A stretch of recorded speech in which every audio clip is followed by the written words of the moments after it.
मुझे जहां तक लगता है मैं इतनी बड़ी बात करने लगा हूं कि पीएसएल की हिस्ट्री 9 साल की हिस्ट्री में ये जो फॉरेन प्लेयर्स की लिस्ट आई है ना, सबसे ही बेकार लिस्ट आई है इस बार।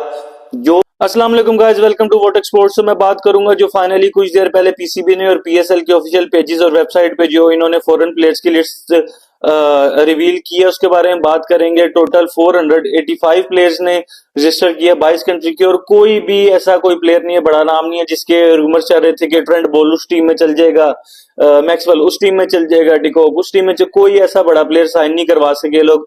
मुझे जहां तक लगता है मैं इतनी बड़ी बात करने लगा हूं कि पीएसएल की हिस्ट्री 9 साल की हिस्ट्री में ये जो फॉरेन प्लेयर्स की लिस्ट आई है ना, सबसे ही बेकार लिस्ट आई है इस बार। जो मुझे नहीं समझ आ रहा पीएसएल की मैनेजमेंट कमेटी क्या कर रही है, कौन पीएसएल को रन कर रहा है। ये पीसीबी की जिस तरह से इस वक्त जैसे लोग रन कर रहे हैं, मुझे लगता है सेम वही लोग पीएसएल को भी रन कर रहे हैं। अच्छा भला ब्रांड बना हुआ, दुनिया की दूसरी बड़ी लीग है। मुझे समझ नहीं आती क्यों ये लोग किसी अच्छे प्लेयर को साइन नहीं करवा सकते। मुझसे मेरी समझ से बालातर है, आप लोग किस चक्कर में बैठे हुए हो। या तो हमारी पीएसएल फ्रेंचाइज जितनी भी हैं वो भी इसी बराबर की कसूरवार हैं, क्योंकि उन लोगों को स्टैंड लेना चाहिए। बड़े से बड़ा प्लेयर आएगा, हमारी लीग लोग ज्यादा से ज्यादा पूरी दुनिया में देखी जाएगी। जितने बड़े लीग आएंगे, प्लेयर्स आएंगे, उतनी उनकी फैन फॉलोइंग है, उतने लोग लीग को देखेंगे उन प्लेयर्स की वजह से। लेकिन पता नहीं क्या क्या करना चाहते हैं इतने पैसे का। आप अगर पीएसएल से कमाते हो, 8 एडिशन हो चुके हैं, अच्छे खासा फेमस एडिशन हुए हैं, सारे 8 के 8 लोगों ने इतनी व्यूअरशिप आई है, इतना आपको अर्निंग होती है, आप एक अच्छे प्लेयर नहीं साइन करवा सकते। ये ड्राफ्ट वाला सिस्टम ही खत्म होना चाहिए, बिडिंग पे आना चाहिए और अच्छे से अच्छे प्लेयर को अट्रैक्ट करना चाहिए। मुझे नहीं समझ आ रही मैं क्या। अब ये प्लाटिनियम प्लेयर्स के बारे में बताता हूँ आपको, प्लाटिनियम के नाम बता देता हूँ। डैनियल सैम्स है, एशन एगर है, ये दोनों ऑस्ट्रेलियन है। फजल हक फरूकी है, मुजीबुर रहमान है, नूर अहमद है, गुरबाज ये अफगानिस्तान के, ये भी प्लाटिनियम है। और Ben Duckett, Chris Jordan, David Willey, David Malan, Luke Wood, Reece Topley, Tom Curran, Tymal Mills ये इंग्लैंड के हैं। संदीप लमेचन है, नेपाल के हैं। जिमी नीशम न्यूजीलैंड का एक ही प्लेयर है। डूसन और इमरान ताहिर 2 प्लेयर हैं साउथ अफ्रीका के। प्लाटिनियम की बात हो रही है। ये महेश टिक्शना, राजा पक्षा, डसुन शनाका ये 3 श्रीलंका के हैं। कैरन पोलार्ड, पावल, रेमोरियो शेफर्ड, ब्रेंडन किंग और कायल मेयर्स ये 4 प्लेयर जो हैं ये वेस्ट इंडीज के हैं। ये प्लाटिनियम है। अगर मैं आपको डायमंड की भी कैटेगरी बता दूं तो अजमतुल्लाह उमर जई, मोहम्मद नबी ये दोनों अफगानिस्तान के, ये डायमंड कैटेगरी है। बेन मैकडर्मट ऑस्ट्रेलिया का एक प्लेयर है। लिटन दास, मेहदी हसन मिराज, मोहम्मदुल्लाह ये तीनों प्लेयर बांग्लादेश के हैं। Dan Lawrence, Gus Atkinson, Jordan Cox, Liam Dawson, Matthew Potts, Ollie Pope, Richard Gleeson, Sam Hain ये इंग्लैंड के प्लेयर्स हैं। फिर टिम साइफर्ड, मार्टिन गप्टल साहब बीबीबी हैं। चार्ट बाउस ये तीनों न्यूजीलैंड के प्लेयर हैं। जॉर्ज लिंडी, जितने भी ये प्लेयर हैं मैं लिस्ट लगा दूंगा, आप पढ़ते रहेंगे। लुंगी निगिटी, जितने भी ये हेंड्रिक हैं, वेन पार्नर है, मागला ये साउथ अफ्रीका है, दसुन शनक, दिलशान मधुशक्का ये सारे प्लेयर्स इन्होंने ये डायमंड कैटेगरी में रखे हैं पीएसएल के। मुझे समझ से बाहर है जितना बहुत ज्यादा ये जो भी कैटेगरी फॉरेन प्लेयर्स की कैटेगरी है, इसने डिसअपॉइंट किया इस बार पीएसएल की।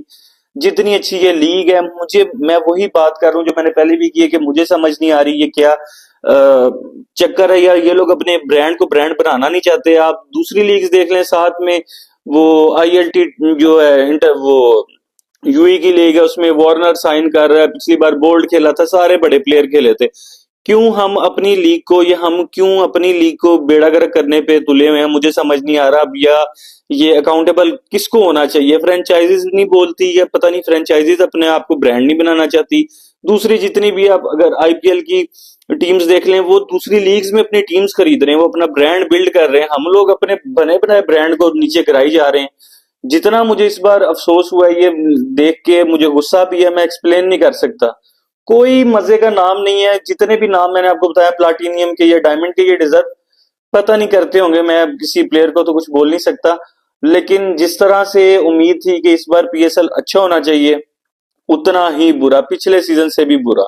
अब आप पिछले सीजन के प्लेयर्स देख लें जिसमें डिविलियर्स खेला हुआ है, कौन कौन सा प्लेयर पीएसएल में नहीं खेला। लेकिन जो मेन इस वक्त रैंकिंग में प्लेयर हैं जिनकी फैन फॉलोइंग है, बोल्ट हो गया, स्टार्क हो गया, कमिंस हो गया, हेजलवुड हो गया, ठीक है, कितने मैं नाम लूं, केन विलियमसन हो गया, जितने मैक्सवेल हो गया, आप उनको साइन ही नहीं कर पा रहे। क्रिस ग्रीन हो गया, मुझे नहीं समझ आता क्या करना चाह रहे हैं पीएसएल के साथ भी। पीसीबी को तो ये तबाह करने पे, जो इस वक्त जितना भी ये टोला पीसीबी में बैठा है वो पीसीबी को तो तबाह कर ही रहा है, एक बने ब्रांड को भी तबाह करने पे तुले हैं ये लोग।